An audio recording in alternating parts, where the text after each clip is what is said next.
Hello friends, আজকে তোমাদের সাথে শেয়ার করবো আরেকটা what I eat nut video. ব্রেকফাস্টে ছিল লুচি আর ছোলার ডাল। আর লুচিটা কিন্তু মা একটু অন্যভাবে বানিয়েছে, আটা আর সুজি দিয়ে, সাথে একটু হিংও দিয়েছে।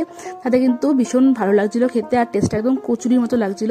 সকালে জলখাবার কমপ্লিট করে চলে যায় দুপুরের মেনুতে। দুপুরবেলা ছিল ভাত, ডাল, ভাজা, আলু সিদ্ধ আর একটা লেবু। আর যা গরম পড়েছে, মারও রান্নাঘরে দাঁড়িয়ে ভালো মন্দ অনেক কিছু রান্না করতে গেলে সময়ও লাগে আর কষ্টও হয়। তাই মাকে বললাম আজকে বেশি কিছু রান্না করতে হবে না, ডাল আর আলু সিদ্ধই খাবো। মাঝে মাঝে কিন্তু সিম্পল খেতে বেশ ভালো লাগে, তাই না? তারপর লাস্টে ছিল চাটনি আর পাঁপড়। লাঞ্চ কমপ্লিট করার পর একটু ফল খাচ্ছিলাম। আর সন্ধ্যাবেলা জলখাবারে ছিল চা আর মুড়ি, চানাচুর। এই মুড়ি চানাচুর কিন্তু বাঙালির আদর্শ জলখাবার বলা যেতে পারে। তারপর রাতে ডিনারে ছিল রুটি, তরকারি আর সিমই। আমাদের রুটি খেতে গেলে তরকারি আর সিমই, মানে মিষ্টি কিছু একটা লাগবেই সাথে। সাধারণত সিম্পল খাওয়া দাওয়া, তাই ভাবলাম তোমাদের সাথে শেয়ার করে দিই। সবসময় যে ভালো মন্দ খাওয়া দাওয়া করতে হবে সেটাই শেয়ার করতে হবে এমন তো নয়। যদি ভিডিওটা ভালো লাগে তাহলে অবশ্যই চ্যানেলটাকে সাবস্ক্রাইব করে দিও। দেখা হবে নেক্সট ব্লগে, ততক্ষণের জন্য টাটা।